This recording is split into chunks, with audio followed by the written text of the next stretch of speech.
April 18th, 1775, Paul Revere rode from Boston to Lexington to warn of the arrival of British soldiers. He started this ride at a small tavern on Union Street. This tavern's name was the Green Dragon.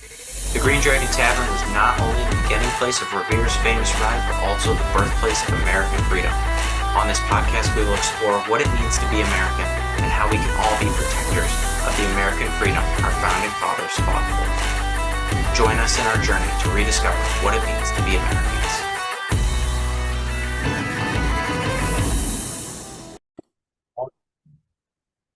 Hi guys, and welcome back to another episode of the Green Dragon Podcast. I'm your host, Aiden. And your fellow host, Tom. And we are joined by a guest today, a good friend of mine, Tommy Cintula.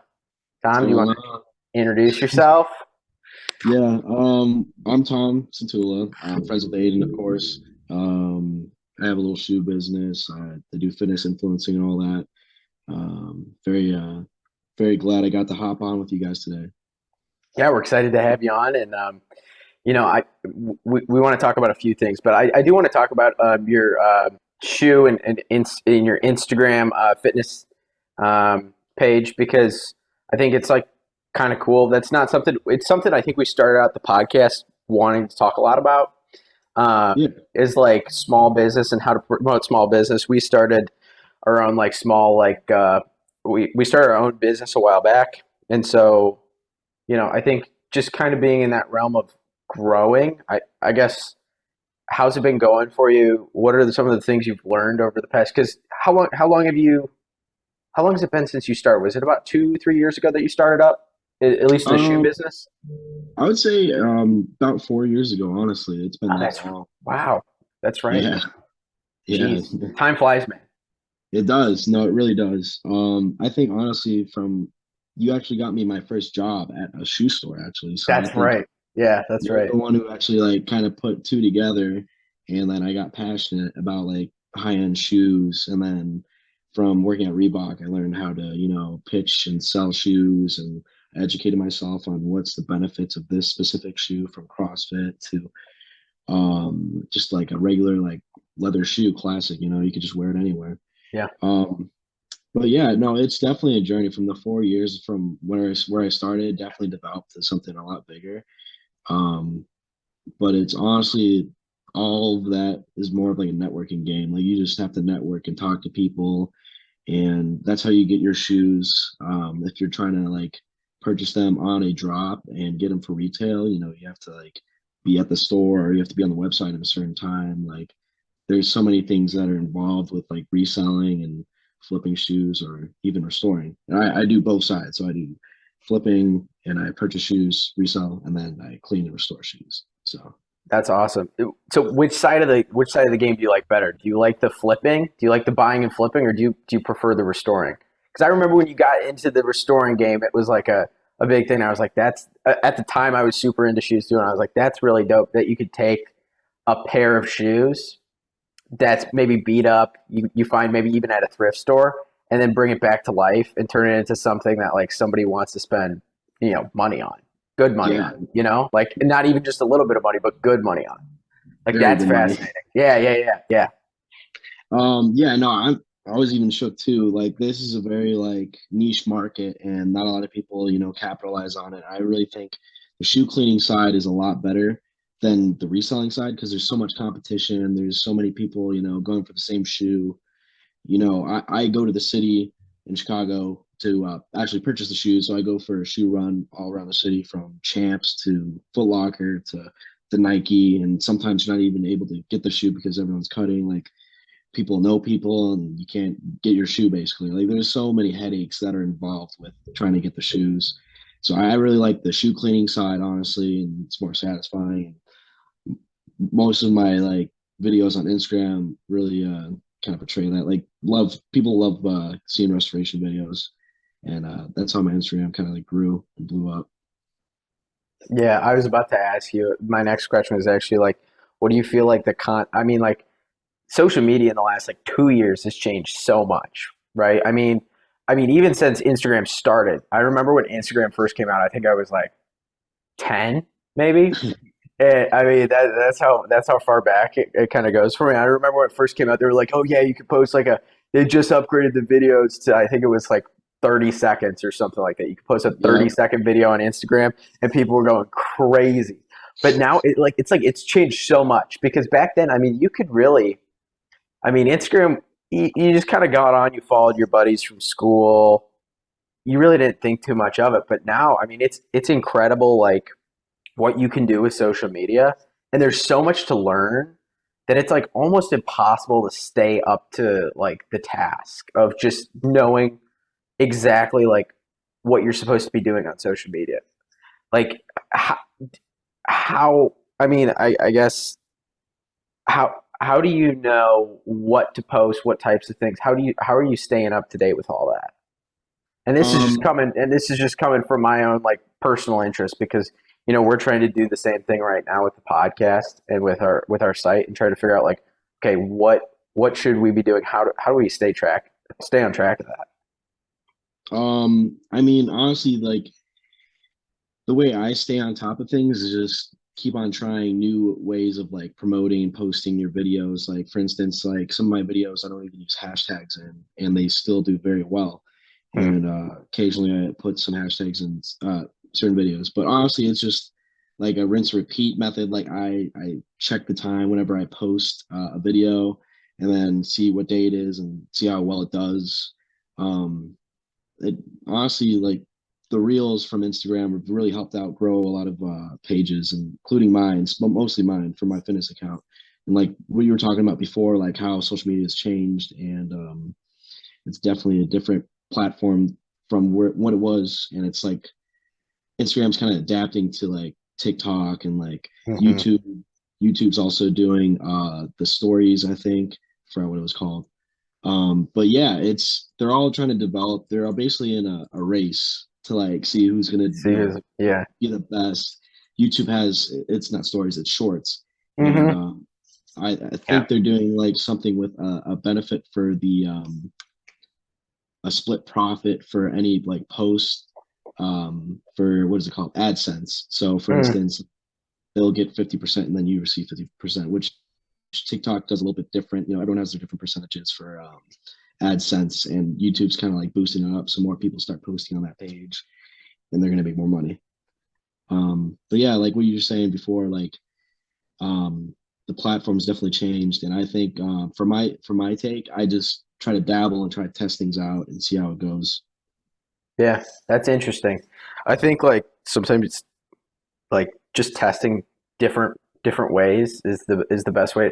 You got to try a bunch of different things, and most of the time you're probably going to fail at them. But like this is everything in life. But you just kind of come back. You eventually you're going to find something that sticks a little bit, and then you keep going with it. Yeah, That's it. 100%. What platform right now is like the most, I guess, lucrative for you? Like as far as like views and stuff like that, clicks, content, like interaction. Instagram is surprisingly the best one for me so far, but I think it's because like I have a new account and Instagram wants to push newer accounts Mm. out. But honestly, like what's been hitting the most is TikTok, of course, but there's like so many like things going on where TikTok potentially might get banned, and like in the US, who's gonna have a platform at that point? What are you gonna do? You know what I mean? You have like a Yeah, million followers on TikTok and then it's banned, done. You have nothing. You have to branch out, go to different exactly. platforms. That's what I've been like trying to go for. But for instance, like Instagram, like there's so many things that contribute to like my videos doing kind of decent. It's the sound, the music that you use in it, the Hmm. captions you use, like the time retention. Honestly, like if you have a video that's a minute long, you need something that's gonna like get a viewer going, like watching it within the next 5 seconds, and then they'll carry on to watching the whole video. There's like I don't know if you guys seen that documentary with Mr. Beast, but even though it's like these absurd videos with these crazy clickbait titles, people watch that. Mm. And he's making a killing off it. He's literally returning on his investment, and he's just throwing all the money he's making back into the video in the videos. Crazy. Yeah, it's interesting. Like you have to like, especially now more than ever, like people don't have the attention spans to sit there and like get through 5 minutes before you like hit the punchline. So it has to be like you have to start out with a punchline to get people into it. It seems like because once you catch their attention, you got their attention, then maybe you can like divert a little bit. But it's like so like everything has to be so clickbaity. Like everything has to be a punchline. It has to be able to grab your attention. Those like first, like you said, like 1 to 5 seconds for you to actually stick around and watch it. Yeah. I think that's what society's like become, and everyone's attention spans are just reducing. TikTok's not helping at all because every video is maybe like 6, 7, 8 seconds, and people Mhm. just keep on scrolling and scrolling and scrolling. And next thing you know, you spent like 2 hours on this platform when you could have like made lunch or something. You know what I mean? Like Yeah. it's gonna mess up people's schedules and stuff. Personally, for me, like if I were to be like a life coach, that's maybe like a long-term goal for me. I would definitely like stay away from social media first thing in the morning. I think that's what everyone like is saying, and then maybe like give yourself some time to like take a shower, eat, and Mhm. get your priorities straight, get your bearings straight, and then you can continue on, maybe watch a couple videos and then get started for the day. Yeah. Yeah. I think that's true. I was going to ask you like kind of along those lines, like how, like it's, at least for me, it's a struggle. It's like, I need to be on social media for a certain amount of time every day to get content out there or to interact and stuff like that. But it's like, at what point does it become a detriment? Or like, do you think there's more detrimental sides to social media than positives? Do you think there's a way to like, I don't know, escape the negatives of social media? Because I feel like whether it's the negativity on social media, whether it's wasting your time, it doesn't matter, right? Like there's so many negatives to it. Do the positives outweigh the negatives? What's your like? I want to know your take on that. I mean, personally, for me, I think it does, depending on what you're like pursuing for your career. For instance, if you're doing podcasts, like for instance, what we're doing right now, we're making content. I would say it's gonna benefit you in the long run. I don't think it's gonna affect you as much because you have a goal in mind. You're actually wanting to pursue this as a career, and for all we know, this could be like the next biggest podcast if you keep on going with it. You have to watch trends, you have to see what other people are doing. So I don't think it's going to be like that detrimental to what you look at on a daily basis. And if you know your goals in mind, you're not going to be that type of person to be distracted like 24/7 by looking at other videos completely opposite of what you're trying to pursue. You know what I mean? I think it really depends on your like ambition and what you want to do. If it to where if it will affect you or if you won't, you know what I mean? Yeah, that makes sense. So how do you balance it? What's typical Tom Cintula day look like? Um, I mean, honestly, it's nothing special. I think everyone, needs to have a diet in place. An alarm for when you have to wake up. Even though it's so hard to wake up, you have to really break into those habits. I've been reading this book. It's called Atomic Habits, and I've been like picking up on so many things from it. And I feel like that's definitely like a benefit. I feel like you switching your habits will definitely benefit you in the long run. It's like these small steps that you take. So for me, for instance, every day I make my own food. I try to wake up on time. Every shower I try to like blast to that cold at the end, to get me going, my endorphins, everything.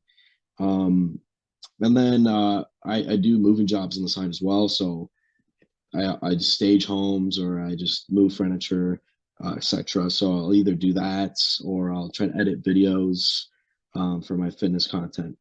Um, that's honestly how it goes. And I just every day I'd recommend just trying to get at least 1% better. It's not about making a drastic change now. It's about doing one step at a time. So for instance, like I barely like am educated. Like I'm a C student. Like I'm not the best, and I struggle with reading. So I've been trying to read, and I'm down to my first book this year. I finished my couple last year, so I'm getting a little bit better on that. And for instance, this Atomic Habits book is benefiting me by learning something and also reading at the same time. So That's awesome, man. Yeah, I think that's great. I think I like what you said about like getting like 1% better every day. I listened to our last podcast. I actually wasn't on the last podcast. For anybody that listened to it, I was dealing. Me and my girlfriend got back from Chicago visiting family for the holidays. We got back, and our new apartment actually had pipes that burst because of the cold down in Atlanta because it got cold. So we're dealing with that last week. So that was a nightmare. Had like water like coming out of the ceiling, and it was crazy. So Oh my god. yeah. But I listened to the podcast last week, and it was like it was a great podcast. So kudos to you, Tom, and Jake isn't here, but kudos to you guys. That was a fantastic podcast. I really enjoyed listening to it. But one of the things I took out of it is like just even getting like a fraction better every day at whatever you're doing and building on that fraction. Eventually it's compounding, right? So eventually you're gonna do something great as long as you keep building on the thing you're trying to improve on. And I think that's really important, because I think a lot of people start something and then don't see immediate results, and then just quit. And I think even if you don't do something spectacular every day and you just put in that little bit of effort to get better, I think they said was it 5 push-ups, Tom? 5 push-ups. If you start with 5 push-ups every day, think about how many push-ups that adds up to at the end of the year, right? Or if you do like, say you start with 5 push-ups, but then eventually you're going to get sick of doing 5 push-ups because you're too good to do the 5 push-ups. You're going to do 10 push-ups, then you're going to do 20 push-ups, and then it's going to become 50, and then 100 push-ups a day. So it's that idea of compounding, like improvement. I think that's something that's like really important. I think people forget about that. And Tom, I like that you're reading that Atomic Habits book. My New Year's resolution for this year was actually to read 1 book every month, because like you, I hate reading. I've always hated reading. And I knew I needed to read more. And so I was like, well, I got to do a book a month. And it's actually become a lot easier than I thought. And I'm halfway through my first book for the month of January. So I'm happy with the results. You kind of get started and you put down the phone for a little bit and you start reading. You're like, okay, like you kind of get caught up in it a little bit. I'm trying not to do any fiction books, because like that's just kind of entertainment. Like I want something that's like self-improving a little bit. So right now I'm reading this book called Reagan's God and Country. It's a good book. It's about Ronald Reagan, and it's like a compilation of his like best speeches on different topics. It's pretty cool. So I think like that. I think just like finding something you're not like always. I think it's easy to pick the things you're good at and try to work on those. But when you pick something you're not good at and improve on it, and try really hard every day to improve on it, it's like more. I think, I don't know. Maybe you tell me. I think it's more satisfying if it's something you're not already good at and then you see that improvement. I mean, I 100% agree. I think definitely for something that's not like enjoyable for you at first, could also turn into a passion. Like reading, for instance, was just something that, I had to pick up on, because I think it also benefits you in your vocabulary. It benefits you in how you speak to people. There's so many benefits to it. And there's so many millionaires, billionaires that read books. Like, we all know the Jeff Bezos, the Bill Gates, they all read. They have bookshelves. They have books in them. So I'm like trying to take a step further, and I feel like reading's definitely benefited me in the business world, for instance, and just my life in general. Yeah. No, I think it's one of the things that we've kind of stepped away from. And podcasts are great, and audiobooks are great, and all this stuff's great, but like there's something like that's so gratifying about and it works your brain in a different way, I think, to actually like sit down and read like a physical book. Even like I think it's even different too if you're like reading something on a phone or a tablet or a Kindle or something like that. Like it's just not the same interaction you're getting than like picking up like a physical book, turning the pages. And there's something like I don't know if you guys feel this way, but like there's something gratifying about turning a page on a book and seeing the progress you're making. Like there's no better feeling than to get to like three quarters of the way through a book and be like, I did that, especially when it's a big book too, and you're like, okay, like there's only a quarter left. I can do this. But like if you're on a Kindle, you just see the number. It's like kind of it's lame. It's stupid. You know, actually, Thomas, I wanted to share something with you. I just started this quick or speed reading program.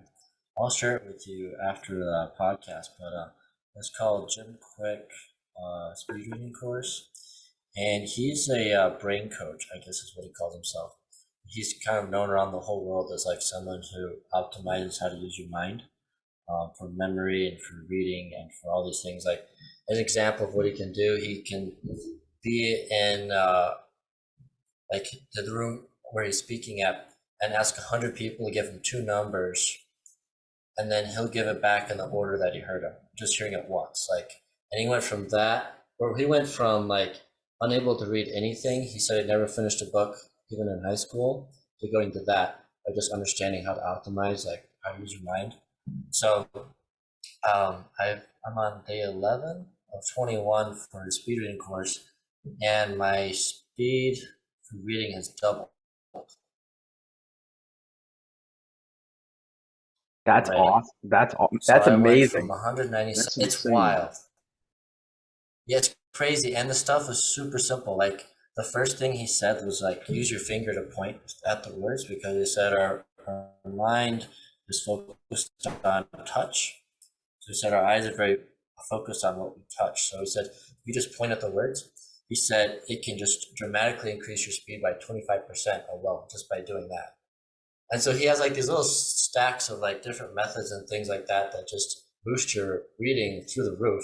So I just wanted to share that with you guys because I've been trying to read more too, and I was kind of frustrated with how slow I was going. So I'll share that with you guys. So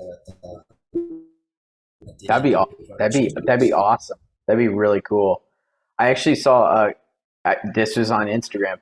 I saw this thing and it was like it popped up and it was like if you can read this, like you're like 50% of people can't read this essentially. And it was like a whole paragraph, but the first and last letter of every word was where it should be, but the middles were scrambled. But it said something that if the first and last letter of every word is in the right place, your mind should be able to put together the words and read the words just fine. I did it, and I was like, oh my! And then I looked back at it because I read it the first time, and I thought I was reading like a normal like paragraph, and I looked back and I was like, how the heck did I just read that? But it's crazy. Like the mind can do like amazing things, and I don't think we like give the appreciation we should for like how powerful the mind is, because like we truly do have something. Like there's a reason why humans have evolved the way they have above all their species on this planet, and I think that it's mostly due to our capacities to learn incredible things and do incredible things. And so I think like there's so much untapped resource. There's so much untapped knowledge that we have that's just waiting in us to kind of find a use. And we don't even know how to use it. I think it's like amazing when you learn you can do something that you never thought you could do or didn't even realize you could do, and you just go and do it, and you're like, oh my gosh, like that's cool. Oh, 100%. And going back to what Tom was saying, actually, for Atomic Habits, like when you're talking about, how you point when you're reading, the gentleman in the book who's explaining everything, you call things out. For instance, like a bad habit, you're like, oh, I'm not gonna eat that bag of chips because this is gonna do that to me. You know what I mean? Like people don't realize what they're doing until they're like on autopilot. You know what I mean? When they're doing a bad habit, they're just bound to have it happen anyway, and they're not gonna catch it. So that's why you have to say it. But like it's just crazy. Like 25%, that's insane. Like I would not expect that out of someone like that. That's crazy. But I like what you're talking about, like trying to expand your brain and trying to like learn new things with it, trying to adapt.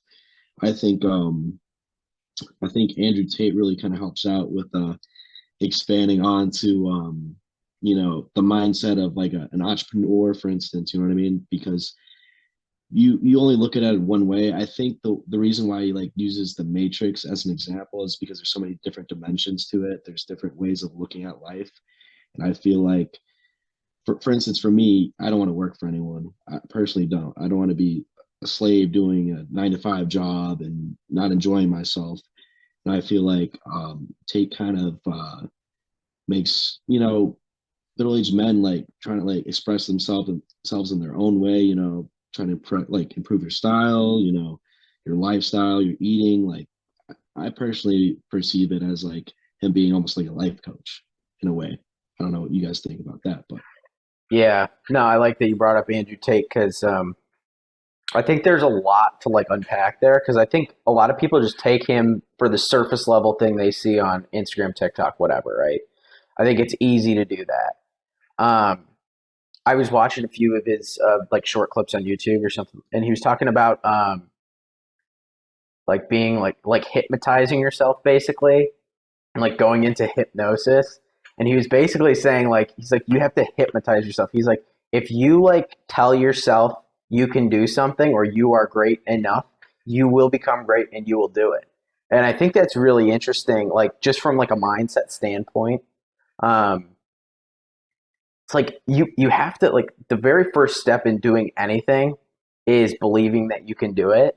And so you'll never be successful at anything until you like actually believe or you trick yourself or you hypnotize yourself into believing that you can do it. Because you're not going to try hard enough to do something until you believe you can actually do it. You're just going to quit if you don't actually believe you're going to do it. So I think like there's just he's a fascinating like I don't want to describe him as a character, but he's almost like a character like his so person his personality is so animated. It yes. is like a character in like a movie you would see or a book you would read or something. Like it's just it's not what you'd normally get out of like your average human being. And I think No, that's yeah, and there's a reason he's a billionaire. It's because he's not an average exactly. human being. Yes, exactly. Yeah, no, he's very entertaining. He's not someone to put on a show, but he's someone to like learn from as well. He's very business like, and he's always had his head on straight. Apparently, he's like a chess player, and he knows the game. You know what I mean? Like I think a lot of like geniuses actually start off from being really good chess players too. Like any chess player, they're extremely smart. They know the next move. That goes with life. They have to figure out your next move. Sometimes you lose, sometimes you win. So I Yeah, think that's crazy that you say. yeah. I think there's something special about him, and that's why so many people, especially young men, I think like us, are kind of captivated by what he's saying because there is a lot of like truth to what he's saying. And I think a lot of the things he says, especially kind of the more outrageous stuff, um, I think that's a lot of that's just like I think a lot of it's for show. I think a lot of it's to like create outrage and be like the person that says the most outrageous thing, um, because nobody else is willing to say it. And I think that's kind of his personality is like, I'm going to say something because I know nobody else will say this, and that makes me different. Which is kind of genius in a way because you're differentiating yourself from what 99.9% of the rest of the population because you're willing to say something that nobody else is willing to say. And it might have some truth to it. It might sound outrageous, but it might have some truth to it. So I think that's interesting. Like I think he like you said, I think he actually is a genius. Um, but it doesn't always manifest itself in the most like politically correct way, which is okay because I think the world needs more politically incorrect people. I think it's Oh, fine to be politically incorrect. yeah, no, same. I mean, that's how we all learn. But going back to what you were saying about him being, very influential to our kind of demographic, I think the way he plays a role on social media really was grown because of, you know, his outrageous comments, but also his affiliate programs. I feel like, from what from my perspective as being an influencer, it's mind-boggling to, you know, have affiliate links for people who could just repost his content 24/7. That's why we always see him on TikTok. That's why he's, from my, you know, perception, like that's the reason why he's pretty famous, you know, because everyone's reproducing his own content. You know, people are doing that, making money off of the affiliate link towards his War Room program. I don't know if you guys are fully aware of the War Room program. I'm not too, you know, knowledgeable about it, but apparently it's just supposed to help you out. You know, basically like build your income. You know, educate you on a business mindset. You know, becoming a better person. I haven't really dabbled in looked into it, but you know, there's a bit of mixed reviews on the War Room. I don't know what you guys think, but what do you think about the whole situation with that? You know, I actually didn't know anything about the War Room, so I'm gonna have to look into it. I'm kind of I'm newly discovering a lot of stuff. I don't think I discovered him as soon as a lot of people did. Um, but that is interesting. So is it promoted through his platform? Because I know he has a platform, right? I'm forgetting the name of his platform. What is the name of his platform? Doesn't he have a? Um, Is it so he called? has his, Yeah, he go has his ahead. own website, but he's also um, basically transferred to a different platform instead of having YouTube because he keeps on getting banned on YouTube. He's Mm, and I don't know if you guys are aware of the new platform Rumble, but a hmm lot of YouTubers that are you know, not having the you know, freedom of speech to like do what they want on a YouTube video and not as censored as YouTube get to promote on there Rumble. I think that's where he posts most of his content. His mm. website is a little bit different. I think he has like his own exclusive content. I'm not fully aware of that, but the program he's definitely promoted for his YouTube channel and other platforms. Apparently, he's making like a killing off of it. I have no clue. And the way you can get like into that group for War Room, apparently, I think you have to pay like $6,000. Like Hmm. it's ridiculous. There's some other like YouTubers who've attempted to like join it apparently, and they've spent the money, and it's just a bit of mixed reviews on like what they've learned and, you know, who they've, you know, met. That's interesting. I think it's an interesting concept. Um, I think it depends like what's your return on your investment there. Like if you're networking with high level people, it makes sense, obviously, because I mean connections are what build business. That's what a lot of people don't realize. Like a lot of people are like, okay, what content's on there? But really a lot of times it's about okay, what business connections are you making? What connections are you making? Because those are really the things that propel you into being successful is your connections, who you know, uh, who can help you get something done, those types of things. So if it's truly like a good networking site for high level individuals, I think it's a great idea. And I think the concept of like doing a $6,000 buy-in eliminates some like of the fakes out there that are just trying to get in and scam people. But at the same time, it's like it's hard to know if I mean, I guess you'd almost want to like a portfolio if you're going to be going out and selling this to people of like, okay, who can I connect with on this?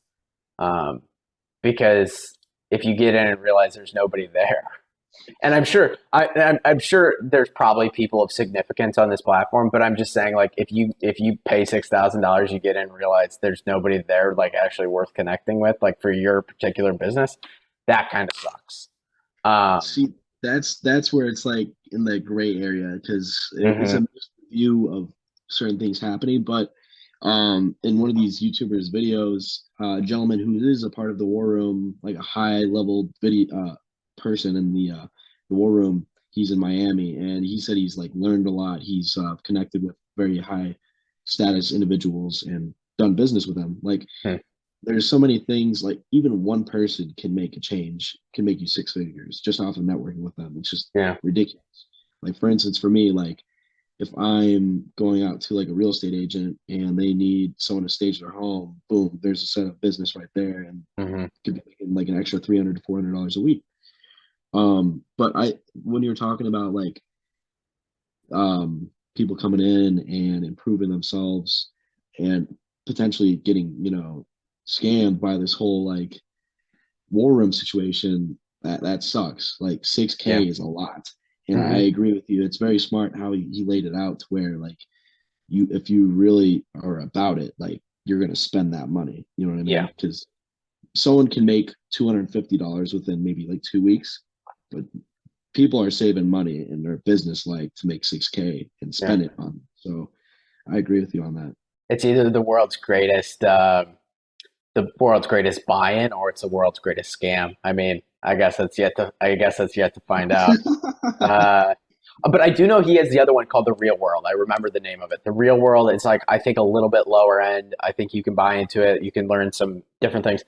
Um, but like, even my question with that one is still like, okay, like, what is the content I'm receiving from this? Like, if I'm actually getting good instruction from people that are knowledgeable, making good connections, then it's worth whatever my buy-in is. But if my return like on investment is not there, I'm going to be pretty upset. Which is why I think it's important to be very, like, for a lot of these people to be very transparent about these things, because there are so many, like, let's be honest, there are so many people out there, whether it's fitness influencers pushing a certain workout program or diet or whatever it is. There's so many fakes out there that are just trying to make a quick buck these days, especially on social media. It's really tough to kind of filter out like what's actually worthwhile and what's not. So I think you have to approach a lot of these like things with skepticism to a certain extent. You don't want to be too skeptical that you're like missing out on opportunities, but at the same time, you don't want to buy into everything that everybody's selling, because it's like you'll go broke. Oh, 100%, man. Yeah. I think the biggest, scams from influencers is promoting crypto. I don't know if you guys have like watched any of those YouTube videos recently on Logan Paul, but apparently like this crypto zoo scam is like pretty big, and some people have spent like hundreds of thousands of dollars on this not program, NFT collection, I think. And they've just basically lost it all. Like all the market shares, like low, gone. Like for instance, Phase, they had their own crypto NFT thing, and it was a scam. There's so many influencers that have just like pump and dumped so many like NFTs and stocks, and it's just so bad. It's bad for the social media community in general. Like Mhm. people aren't going to trust anyone anymore. It's just terrible. Yeah, I think it's one of those cases. It's like a lot of people complain about unregulated markets because there's lots of room for scammers and frauds to come in, right? And to kind of try to get the most out of the fact that there's zero regulations in a market. And I think that's always been the case. It's a tough balance though, because you don't want over regulation where the government's controlling everything, because then that doesn't allow for any sort of individual autonomy. But you also, I think, I think especially with this crypto situation, I think it's tough because I think like Bitcoin and stuff like that, like there is like a valid argument for why Bitcoin's worth what it's worth. But the problem with the unregulated market in most cases is that you get people like these fitness influencers trying to make a quick buck that actually don't care about the the industry itself, um, that don't actually care about cryptocurrency, that are coming in and polluting the market with basically a scam. And then what that does is it destroys faith in the market, which then causes more regulation, which then causes the market to be polluted by the government. And I mean, that's essentially what happened with our currency. Um, and so, I mean, you're kind of seeing it play out again. But it's unfortunate to see, because I think there's a lot of, like, I think the beauty of crypto is it was unregulated, especially with Bitcoin. It's completely unregulated by government entities, which is a beautiful thing, because, you know, what's not to love about something that's unregulated by the government, right? Mhm. There's less people digging in the honeypot. Um, Yep. but it does leave room for like the scammers to come in. I know Tom's a big crypto guy. Tom, like, what are your thoughts? I think you guys are totally right. I don't know if you guys have, I think you probably have seen Michael Saylor Hmm.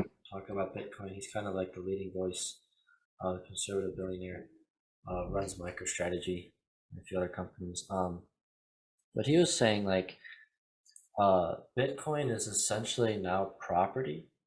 So he said like when you buy a Bitcoin, it's like if you bought land essentially, but it's digital land.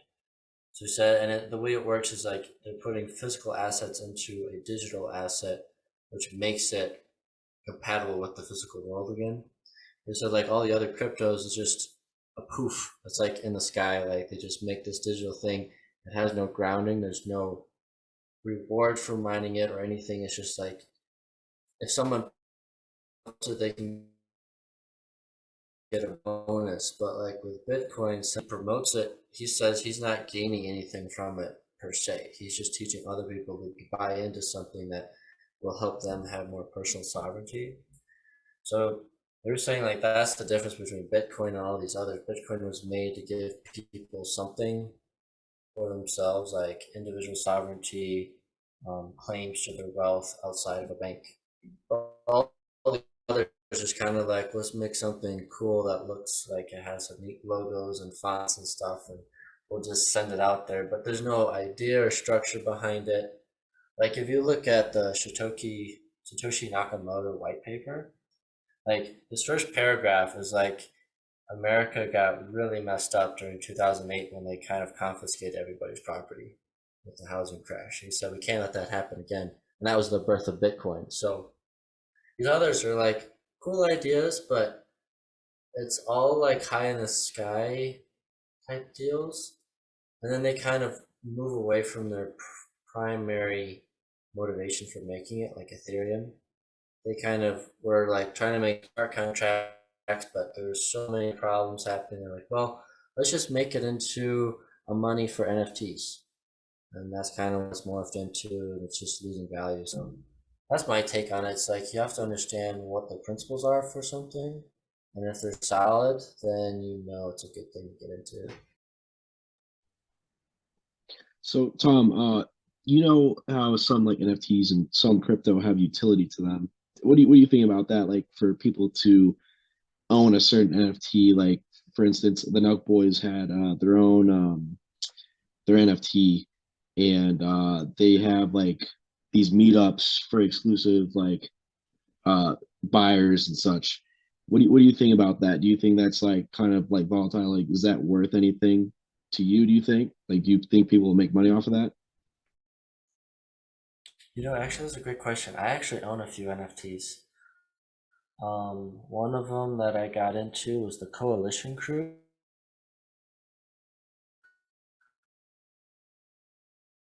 run by Peter Vood. He's actually a pretty big millionaire. He's well connected with guys like Ed Milet, Grant Cardone, guys like that. So he's solid. And he made the Coalition Crew as a way for people to join like his inner circle, kind of. He has this thing called the Game Changers Academy, so he tied his NFT into that. So there's only going to be so many NFTs, so there's only going to be so many members inside of his group organization. So that way he kind of made it like a golden ticket. And I thought that was pretty smart. So I got one of those last year. Utility for NFTs because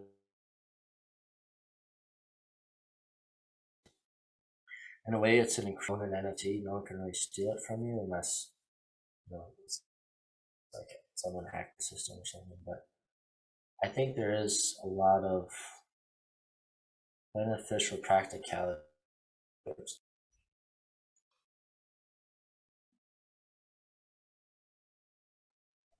mean, I agree with you on that.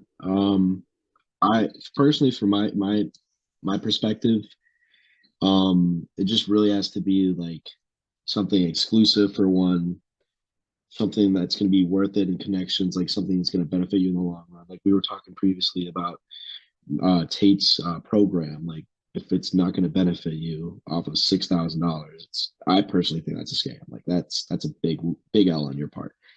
But like these NFTs, they're different. They're going to be a little bit cheaper, thankfully. Like up to 1,000, $2,000. I don't know what the average, cost of one would be, but um, I definitely think if it's that case where it's exclusive and it's going to be worth it for your sake, I'd buy into it because risk is involved in everything in life.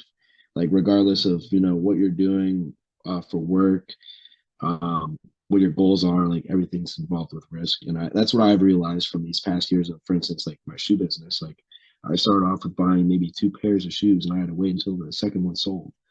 But it just builds up, you have to keep on buying in. You have to start from two shoes to 60 to 100, like you just have to take that risk. You have to wait, there's going to be a buyer for it. So just hold on to it, and some shoes appreciate, some depreciate. You got to take the loss once in a while, and then you learn from it. You know what I mean? That goes with anything. That goes with stocks. That goes with NFTs. That goes with cars. There's a lot of things that go wrong with that. But yeah, that's my perspective on like NFTs and crypto. I think it's just, it could be hit or miss. It could be legitimate, and you actually learn something from it. Um, I just haven't dabbled that much in the NFT space or the crypto space, so I appreciate you shedding a little bit of light on that, Tom. Yeah, for sure. I mean, I think it is always smart to assess like how to make the best call on a business. Because a few years ago, or I guess like 5 years ago, I started up an FBA company on Amazon and I was reselling stuff. Out of 5 products I did, only one actually worked. And it was kind of sad because I was doing the courses and stuff. I'm like, I got this one. Like, this is really great, but it didn't pan out. So with that, I realized that I had to ask more from the customer, like just mark it up to where I would actually make a profit. Like you can't be too scared about that. And you have to understand how the markets play, what's the demand, um, just making sure your records are straight, not overspending on tools that aren't necessary. But yeah, it is kind of like whatever asset you're buying, if it's a crypto, if it's an NFT, if it's real estate, cars, like how is this going to help me in the future and how can I use to help others? I think if you set it in those parameters, you can make some pretty good calls for sure on a pretty consistent basis.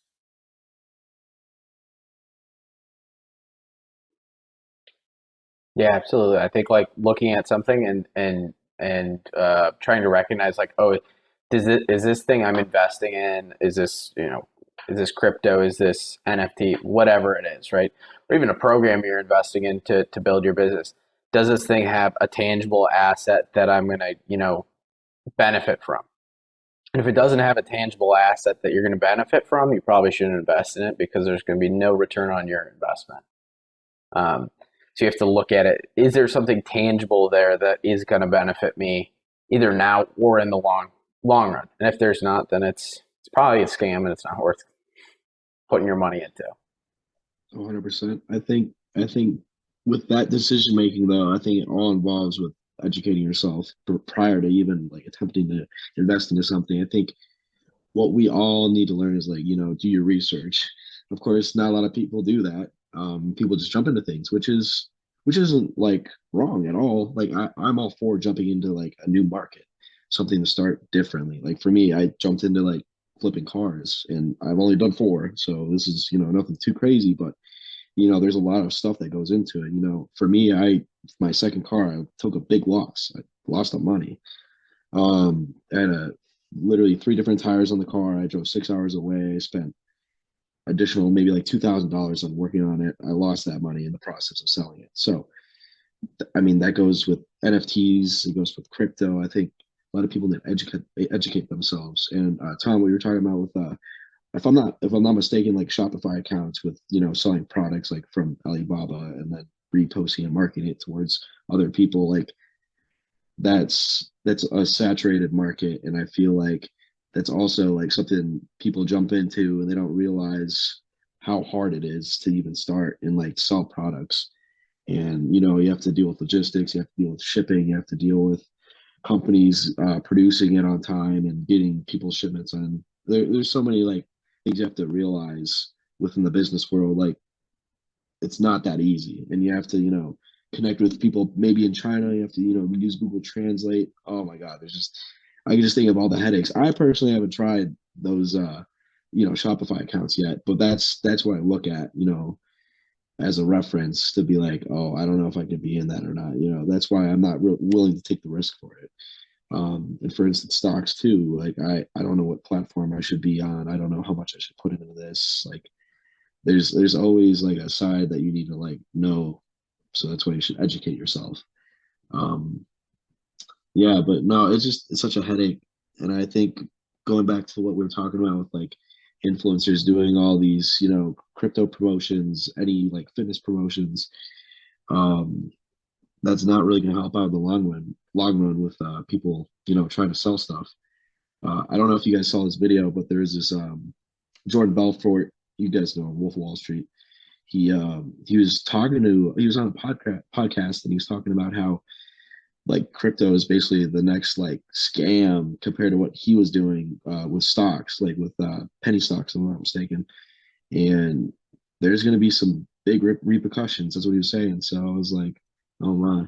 I don't know if you guys saw that podcast, but it's crazy. I think I saw a couple clips from it, and it is interesting because I think like what we probably will see is just like the stock market. I think we'll see government regulations really tighten down on that kind of segment of the market. And we're already starting to see it a little bit, but wherever there's those like wherever there's opportunities for people to make a lot of money, but also like screw over people, the government's always going to step in and try to do their best to fix the problem, but in the process, kind of take away all the ability to make money. And so like, it's interesting because like I said, you kind of want an unregulated market to a certain extent as like an entrepreneur, because that's the most opportunity you have to make money because there's less taxes involved and all this other stuff. But it also allows for like fake entrepreneurs, as I like to think of them, to come in and screw things over. But I think he's right. I think like we definitely will see. I think this crypto market, this NFT market is going to completely, I think it's going to fall apart, and only the big dogs are going to stay in, and they're going to be completely regulated.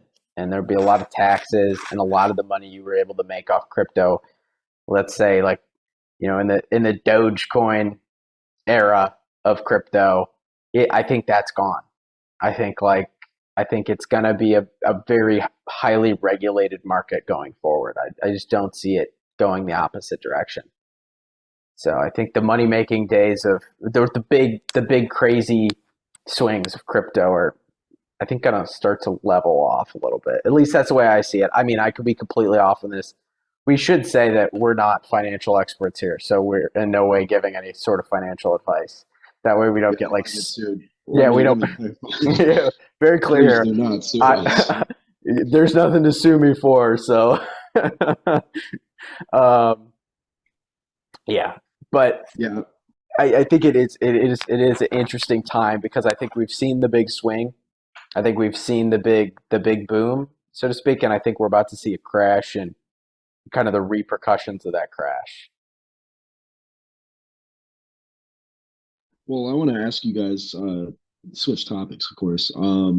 So both of you guys have, your different ambitions. You guys have your own, businesses you want to pursue. What do you think is one skill set that you think is almost necessary for your, position you want to be in for like, for instance, like podcasts, like Aiden, you wanted to pursue this as your, like a good career. I think this would be an awesome, professional career. What do you think is a good skill set you need to be a good podcaster? And for Tom, for your sake, I think I overheard you have a business as well. What do you think is a good, skill set for that as well? Tom, do you want to go first? Do you want me to go first? You can take it away. I think the most important thing, and this is with anything you do in life, the most important thing to doing anything well in life is to have passion for it. And that could be doing a podcast. It could be working on your car. It could be, finding the girl of your dreams and marrying her, right? Like, if you don't have passion for something, you're not going to put effort into it. And everything you do well in life is going to require effort. And so why would you why would you put so much effort into something you're not passionate about? I mean, it's a waste of time. And so I think no matter what you do, you've got to be passionate about it, because the old cliche, like, you'll never work a day in your life if you do something you love. Well, that's not completely true, but there's a little bit of truth to it, because you will work. You're going to have your hard days, and even if you do something you're passionate about, you will have hard days, and it will be challenging. But if you're passionate about it, you're going to stick with it, and I think that's the important thing. If you're passionate about something, you will stick with it. You will overcome the hurdles that you encounter, and ultimately, you will succeed at what you're doing as long as you put in the work.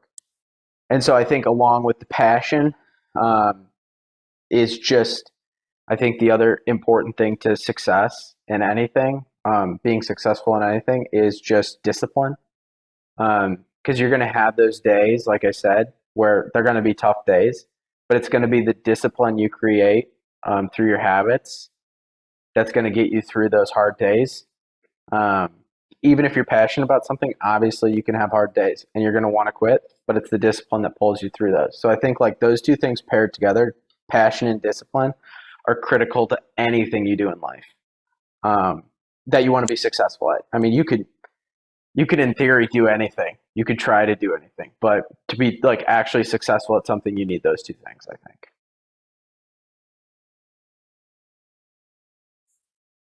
Yeah, I think that was well said. I just thinking about this. I don't know if you know Tommy, but he and I started Lifeline 2 years ago, and then it was officially launched in January of 22.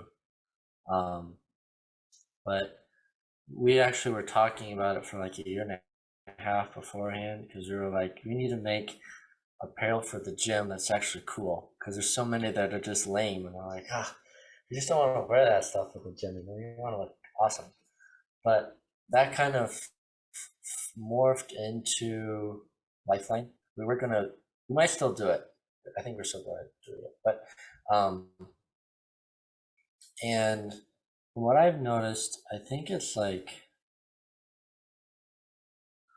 it's taking an idea and being okay with it changing. Because a lot of the stuff I first thought of with Lifeline hasn't happened yet, but a lot of stuff that that I didn't anticipate did happen. And I think a lot of stuff that I didn't anticipate is even better. And like, I've noticed that when I talk to Aiden about ideas and stuff, it's like 3 or 4 times better than if I just thought about it myself. And so I think it's really great to have somebody that you can just talk to about your business and about what you want to do, and who's excited for you.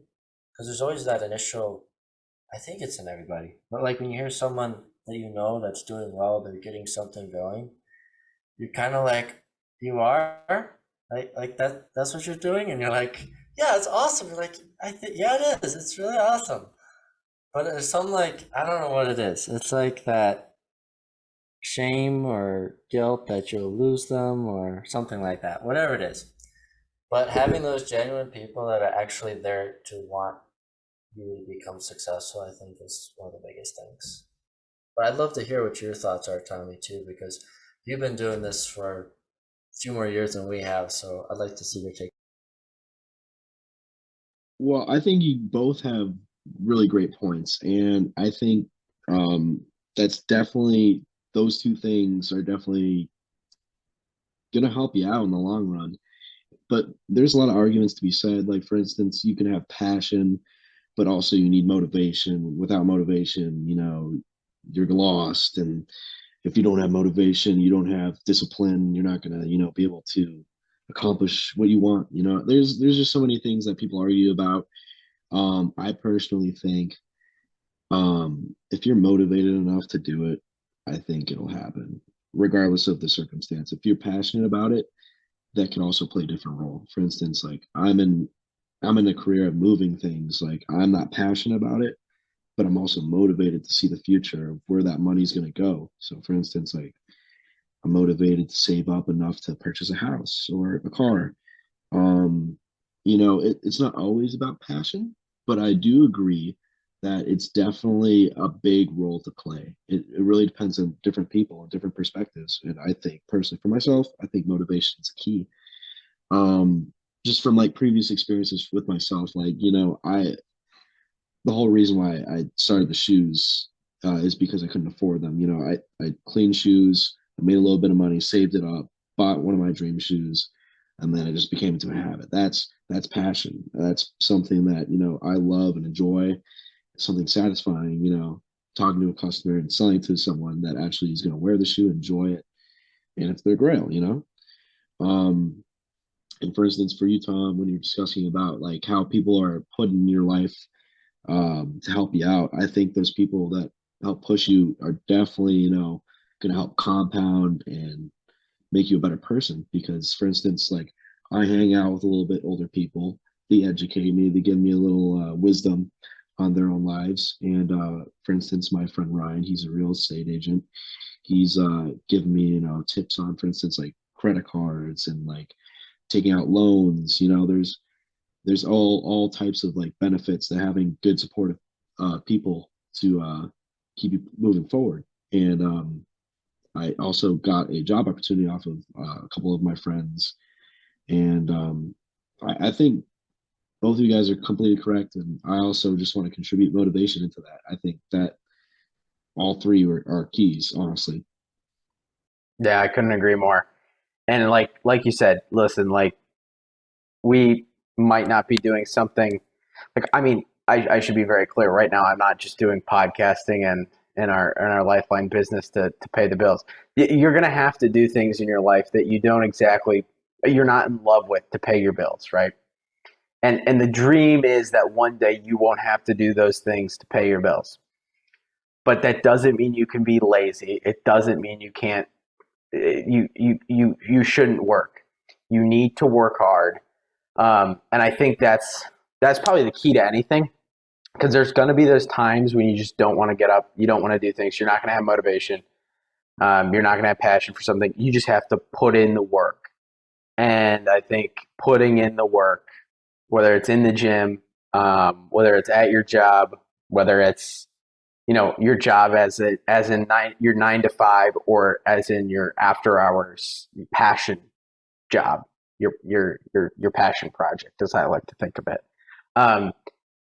You just have to put in the work. There's going to be days you have to put in the work, and you have to be a badass. And you have to just go out there some days and do things you don't want to do. So I think that's great. I think we're all headed on the right track. And the hope is we come back on this podcast in 5 years and we're all millionaires and we're all doing what we love and we're not, working our 9 to 5s and we can just do whatever we want. And then maybe we'll be doing this podcast on like a yacht in like, I don't know, like Aruba or something, having a great time. And yeah, Yeah. it's a dream, right? It's a dream. You got to dream big, right? If you don't dream big and you don't manifest those things, like Andrew Tate says, if you don't manifest, you gotta hypnotize yourself. I genuinely think that's like something people should pick up on. Like, Mm-hmm. it's not even a joke. I No. literally have a whiteboard every single day. I look at it, and I have all my goals for this year. And regardless if it's a year or 5 years ahead, you should still write it down. You should still think about it because the more obsessed you become with it, the more contributing you are to the process of getting it. Like, there's backtracking to what we were just talking about with habits. Getting 1% better every single day. That's going to play a big role, especially in the future, because it's like you're investing in yourself. 1% every day is going to equal up to something a lot bigger in the long run. And I think it's great that you brought that up. And Andrew Tate's not always about being a misogynist. People use these words all the time, and people take his words out of context.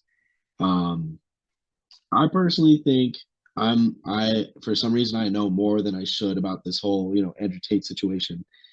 I personally think he's a genius in the market space of social media.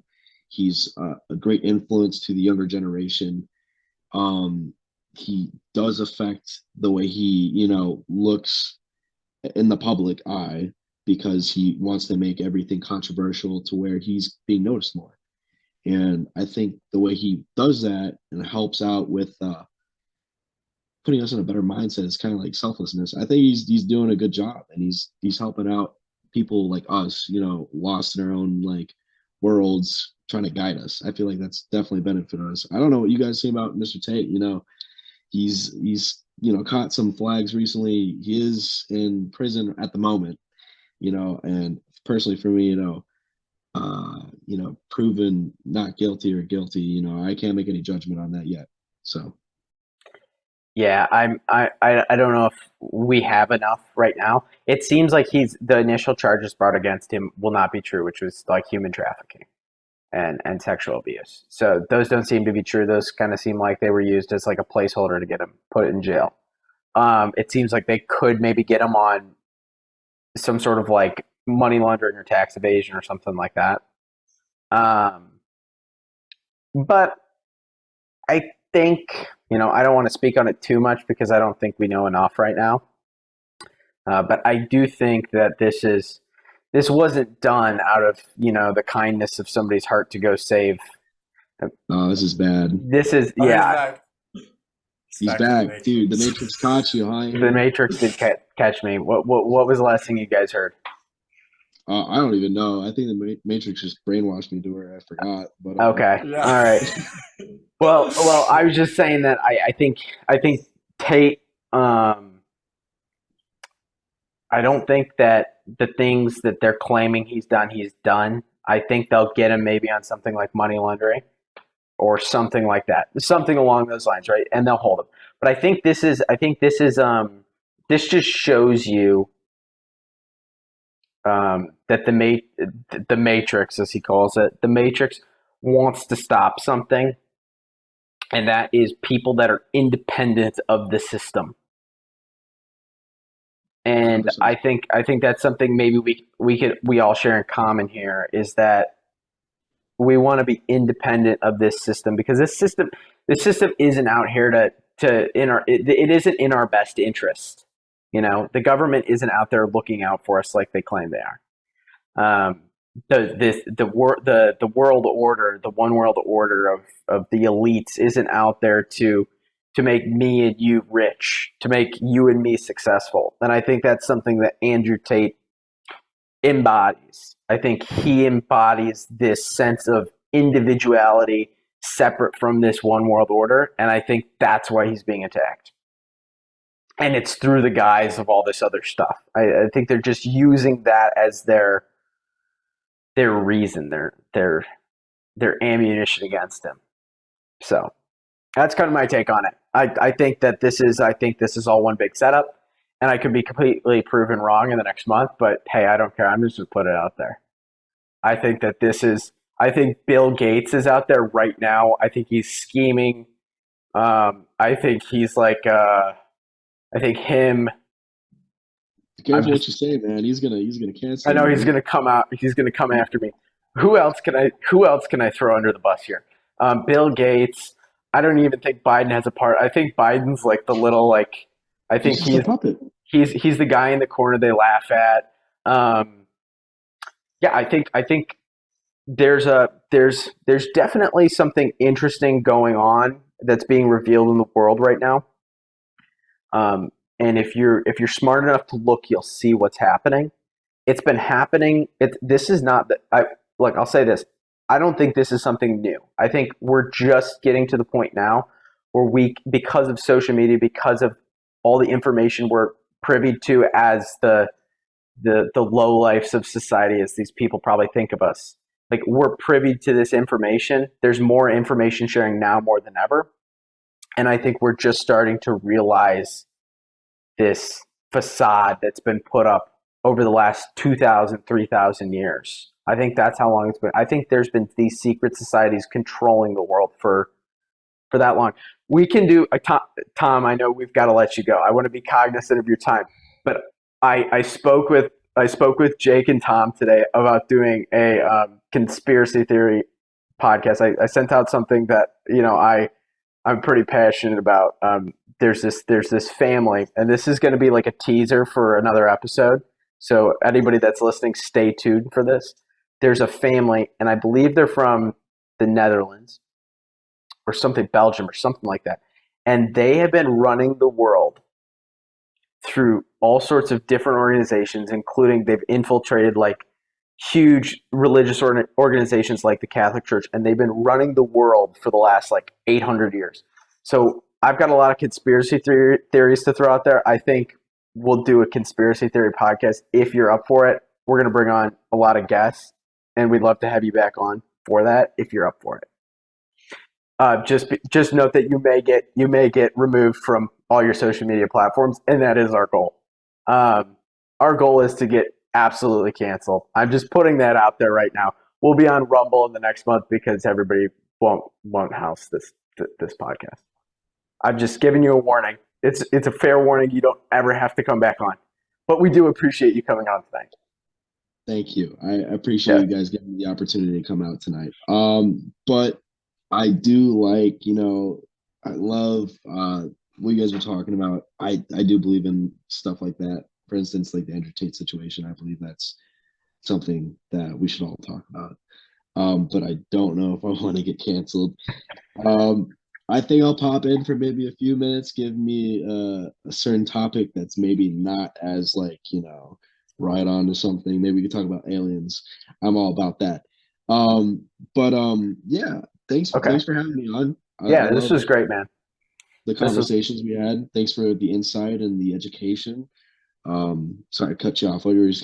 No, I just was gonna say I really appreciate you getting on, man. This was awesome. I appreciate all your insight on social media and small business and all this stuff. I think it's great to be able to like just get on and talk to people that have like same sort of mindset. And we haven't talked for a while, but I know you're that type of guy, man. I knew as soon as I told you. I think you those type of friends where we don't talk for forever, and then we're like, all right, well, let's get this conversation going. I'm down. Yeah, I'm down to be on a podcast. Dude. I knew as soon as I told. I think you were like 15. I remember we were both running at the time, running for cross country, and I think you were like 15, and I was maybe like 16. I don't remember if that's exact age, but I knew I had my driver's license, and I was going to the gym, and you're like, what do I have to do to get big? And I was like, okay, do this, this, and this. And dude, you just stuck with it, man. And I was like, this guy's like a hardworking guy. And I knew you'd be successful. So it's cool to see. It's always cool to see your friends succeed and be successful. And so yeah, I'm really happy for you, man. Thank you so much, Aiden. Dude, that means so much to me.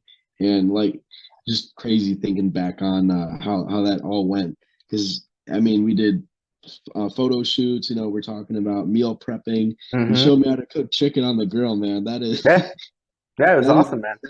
No, I loved it, dude. That's awesome, great, man. Dude. I appreciate you. A lot of people don't really see the side of fitness, like the consistency and the education. Taking the steps out of your comfort zone to actually get the goals and accomplish what you want to do, and you definitely helped me along the way, man. I really appreciate you for the education, for pushing me to be the bodybuilding kind of man I am today. So that's awesome, man. I'm glad you are where you're at, and I'm glad even if I had the littlest part in it, I'm happy to be a part of that. So great. Dude, there's no little part. There is definitely. So when you get your pro card, or you've got 3 million followers on Instagram, just remember those chicken grilling days. Yeah. Of course. Of course. Dude, the seasoning was on point, dude. 100%. I'll make a definitely a good mention to you on stage for sure. That's awesome. Thank you. Yeah, thank you. I appreciate it. Of course. Tom, it's nice to meet you. Aiden, thanks again. Yeah, absolutely. Hey, I'm just going to close this out with a quick quote because during my reading, I came across this quote and I was like, you know what, this is a good way to close out a podcast. It got me pumped up when I read it, and I was like, you know what, I'm going to share this on the podcast. So we'll close out with that. And Let's do it. yeah, again, appreciate you coming on. All right, so this is a quote from Ronald Reagan. It was his remarks at the University of Virginia in 1988. He said, "You can play a special part in the future. You'll be its author. Take full advantage of the wonderful life that lies in store for you. Rejoice in your freedom. Sample the full richness of opportunities that lie before you. Help one another. Trust in yourselves and have faith in God, and you'll find more joy and more happiness than you could ever imagine. And always remember that you are Americans, and it is your brightness to dream great dreams. This sweet and blessed land, truly the greatest and strongest nation on earth." So with that, guys, we're going to close this podcast out. Everybody have a great night. It was great talking with you. Like, follow, subscribe to everybody that's listening, and we'll see you next week. Subscribe. We'll see you next week.